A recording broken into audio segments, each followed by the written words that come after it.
Hello everyone and welcome to Sukash kitchen. வணக்கம். So இன்றைக்கி வந்து சக்க வரட்டி ஒரு பேட்ச் பண்ணியாச்சு. ஸோ அது பண்ணி கூல் ஆகிட்டுருக்கு. அப்புறம் ஃப்ரெஷ் முருங்கை இலை கிடச்சிது. ஸோ அதையும் வந்து இது பண்ணியாச்சு, எல்லாம் ட்ரை பண்ணி. அண்ட் முடக்கத்தான் கீரை வந்து மாதிரி எடுத்து கொடுத்தது ஆஞ்சு காய வச்சுருக்கோம். ஸோ இந்த மாதிரி கார்டன் ப்ரொடியூஸ் எல்லாம் பேட்சாக வருது. அண்ட் அது அப்பப்போ என்ன பண்ணணுமோ பண்ணி சேல் பண்ணுறோம். ஸோ இது வந்து நல்ல ஒரு ஹாபியாகவும் நல்ல ஒரு ப்ராசஸாகவும் இருக்குது. மாரியஸ் பிளக் முடக்கத்தான் கீரை இன்னும் எவ்வளோ இருக்குது தெரியல. இது மாதிரி இன்னொரு டப்பு வந்தாலும் வரும்.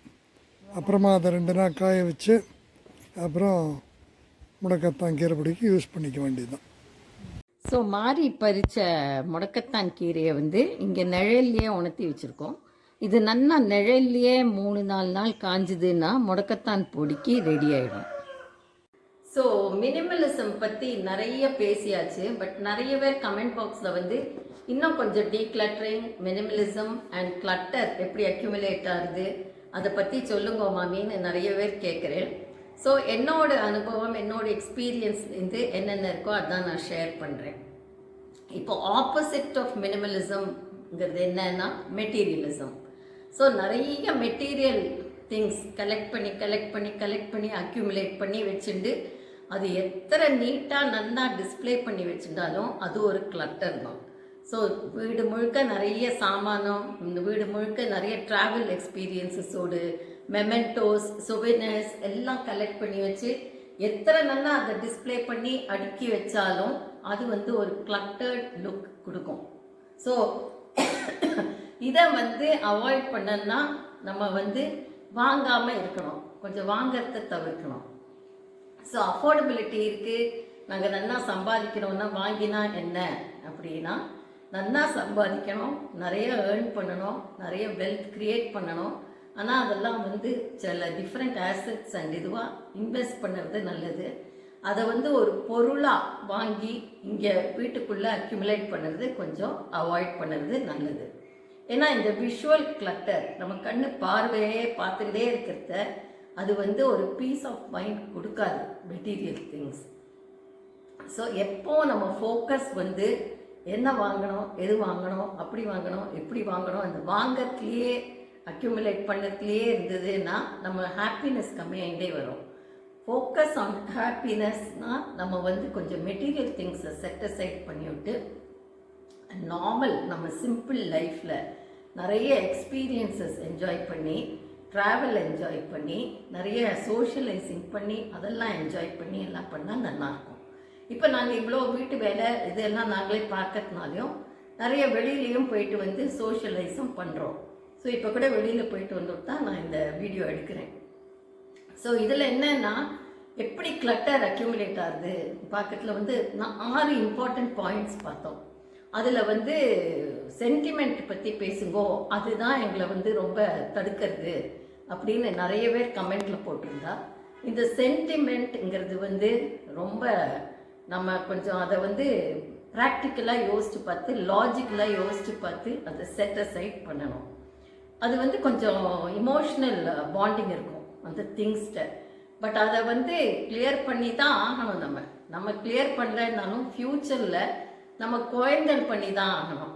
இல்லை யாராவது நம்ம நாமினியாக வச்சா அவா பண்ணி தான் ஆகணும். ஸோ அவா மேலே இந்த பேர்டனை போடுறதுக்கு பதிலாக நம்மளே பண்ணுறது நல்லது. ஸோ இந்த சுவாமி படங்கள், காட்ஸ் பிக்சர்ஸ், அப்புறம் வந்து ஆன்செஸ்ட்ரல் பிக்சர்ஸ் எல்லாம் நிறைய இருக்குது. அதெல்லாம் எப்படி டிஸ்போஸ் பண்ணுறது நிறைய பேர் கேட்டிருந்தா. இப்போ நீங்கள் கூகுள் சர்ச்சில் போய் where to dispose of God's பிக்சர்ஸ்னு போட்டேன்னா where to give away God's பிக்சர்ஸ்னு டைப் பண்ணலாம். 2-3 ஆப்ஷன்ஸ் வரும். இதெல்லாம் வந்து ரெஸ்பான்சிபிள் ட்ரஸ்ட். ஸோ அவள் பண்ணுறா, அவள் வந்து ரொம்ப பொறுப்பாக, ரொம்ப பொறுமையாக உங்களுக்கு எக்ஸ்பிளைன் பண்ணி அதை எப்படி வந்து நம்ம இது பண்ணுறது அப்படின்னு சொல்லி கொடுத்து பண்ண வைப்பான். இது தப்பே கிடையாது. ஏன்னா ஜாஸ்தி இருந்தால் நம்ம என்னைக்கோ ஒரு நாள் கிளியர் பண்ணி தான் ஆகணும். ஸோ இது வேணும்னா நீங்கள் கூகுள் சர்ச்சில் போய் பார்த்து டைப் அவுட் பண்ணி பாருங்க. டிஃப்ரெண்ட் ஆப்ஷன்ஸ் வருது. என் கசின்ஸ் எல்லாம் கொடுத்துருக்கா. ரொம்ப ரெஸ்பான்சிபிளாக அவள் பண்ணுறா. எங்களுக்கு மன திருப்தியாக இருந்தது அப்படின்னு சொன்னால். ஸோ நீங்களும் ட்ரை பண்ணி பார்க்கலாம். அதர் திங்ஸ் வந்து நீங்கள் ஈஸியாக அவாய்ட் பண்ணலாம்.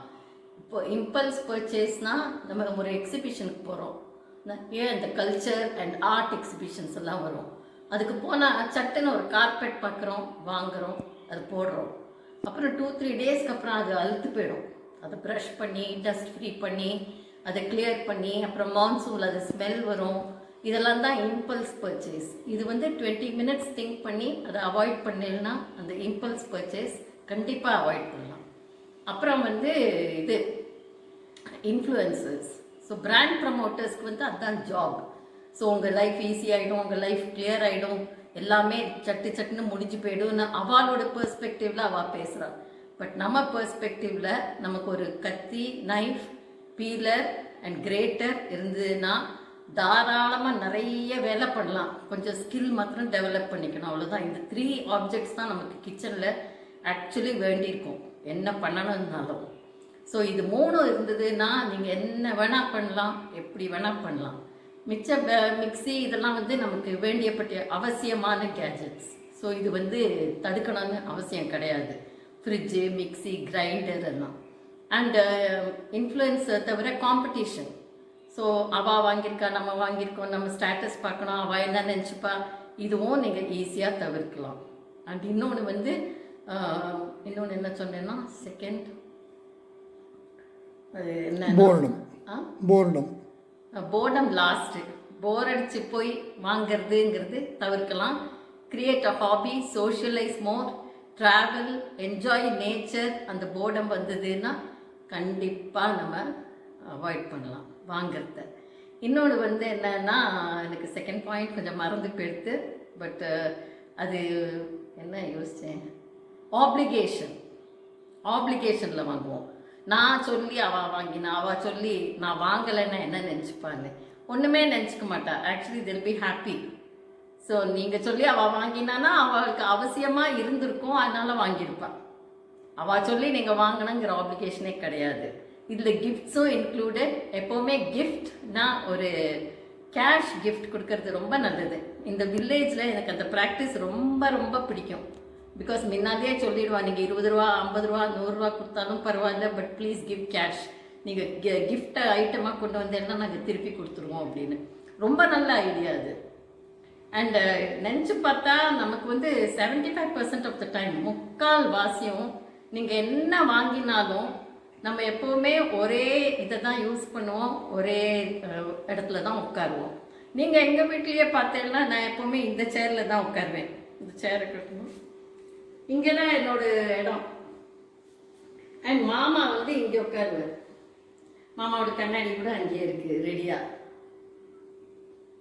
ஸோ எல்லார் வீட்லேயுமே 3/4 வாசியம் 75% ஆஃப் த டைம் என்ன ரீசன் தெரியாது, அதே இடத்துல தான் போய் உட்காருவோம். அதே சாரியை தான் 3/4 வாசியம் எடுப்போம் உடுத்திக்கிறதுக்கு.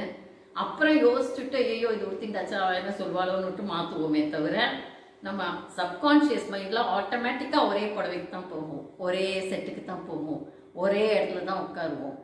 அடுப்பு ஏற்றுறது கூட ஒரே அடுப்பை தான் ஏற்றுவோம். எனக்கு ஆட்டோமேட்டிக்காக அந்த லெஃப்ட் சைடு அடுப்பு தான் ஃபஸ்ட்டு நான் ஆன் பண்ணுவேன். அது ஏன் தெரியாது. ஸோ இன்னொரு இண்டக்ஷன் இருக்கும் பக்கத்தில், பட் அதை எடுக்கவே மாட்டேன். மிச்சம் 2 அடுப்பையும் எடுக்கவே மாட்டேன். ரைஸ் குக்கர் இருந்தது, அதை கொடுத்துட்டேன். பிகாஸ் அதை ஆனே பண்ண மாட்டேன் நான். எப்போவுமே இந்த ப்ரெஷர் குக்கர், அந்த லெஃப்ட் ஹேண்ட் சைடு அடுப்பு, இந்த மாதிரி தான் யூஸ் பண்ணுவோம். ஸோ சப்கான்ஷியஸ் மைண்ட் வந்து என்ன சொல்லுறதுன்னா, மினிமமாக வச்சுக்கோங்க, ஒரே இதை பண்ணுங்கன்னு. பட் கான்ஷியஸாக நம்ம திங்க் பண்ணத 1000 யோஜனை வந்து அனலைஸ் பண்ணி என்னென்னமோ டிசைட் பண்ணி டெசிஷன் பண்ண முடியாதுக்கு ஃபெட்டிக் வந்து டயர்டாகி அப்புறம் டிசைட் பண்ணி எல்லாம் பண்ணுறோம். வை காம்ப்ளிகேட் ஆர் லைஃப்ஸ்? நம்ம லைஃப் வந்து ரொம்ப சிம்பிளாக வச்சுருந்தா ரொம்ப ஈஸியாகும். ஸோ இந்த மாதிரி என்வாயன்மெண்ட் இதெல்லாம் வந்து நிறைய டீக்ளட்டர் பண்ணத இந்த காட்ஸ் பிக்சர்ஸ் வந்து லேமினேட்டட் பிக்சர்ஸ் நீங்கள் தயவு செய்து வாங்கவே வாங்காதீங்க. அதை வந்து ஒன்றுமே பண்ண முடியாதவா. இந்த ஃப்ரேம்டு பிக்சர்ஸ் எல்லாம் ஃப்ரேமை ரிமூவ் பண்ணி அந்த பிக்சர் எடுத்து ரெஸ்பான்சிபிளாக அவள் அதை என்ன பண்ணணுமோ பண்ணுவாள். பட் லேமினேட்டட் பிக்சர்ஸ் நீங்கள் எதாவது பில்கிரிமேஜ் பண்ணுன்னா தயவு செய்து வாங்கவே வாங்காதீங்க. அதே மாதிரி சிந்தட்டிக் சாரீஸ், சிந்தட்டிக் சில்க்ஸ் இதெல்லாம் வாங்குறது வந்து கொஞ்சம் தவிர்க்கிறது நல்லது. இதெல்லாம் லேண்ட்ஃபில்க்கு தான் போகும், where it will hamper the environment. So minimalism வந்து அவசியமாக நமக்கு என்ன வேணுமோ அதை நல்ல குவாலிட்டியாக வாங்கி வச்சுட்டு அனாவசியமாக என்ன இருக்கோ அதை தவிர்க்கிறது நல்லது. இதை பற்றி கான்ஸ்டன்ட் ரிமைண்டர்ஸ் இருந்தால் தான் நமக்கும் வந்து அந்த லைஃப் ஸ்டைலில் போக முடியும், அந்த மைண்ட் செட் டெவலப் பண்ணிக்க முடியும். ஸோ திருப்பி திருப்பி மாமி இதையே சொல்லிட்டு இருக்கான்னு நினச்சிக்காதீங்க. நாங்களும் வந்து நிறைய முன்னெல்லாம் ட்ராவல் பண்ணியிருந்தோம். இப்போ லாஸ்ட் 10-15 இயர்ஸாக ஜாஸ்தி எங்கேயும் போகிறதில்ல. பிகாஸ் அந்த க்ரௌட் இந்த இது எல்லாம் பிடிக்கிறதில்ல. ஸோ சின்ன வயசில் இருக்கேன்னா எத்தனை முடியுமோ ட்ராவல் பண்ணி அந்த டிஃப்ரெண்ட் கல்ச்சர்ஸ், டிஃப்ரெண்ட் கண்ட்ரீஸ் எல்லாம் பார்க்குறதுக்கு இன்வெஸ்ட் பண்ணுங்க. மெட்டீரியல் ஆப்ஜெக்ட்ஸில் தயவு செய்து கொஞ்சம் கம்மியாக வச்சுட்டு சிம்பிள் லைஃப் லீட் பண்ண ட்ரை பண்ணுங்க. இந்த வீடியோ பிடிச்சிருந்தா சப்ஸ்கிரைப் பண்ணி ஷேர் பண்ணுங்க, லைக் பண்ணுங்க. தேங்க்யூ.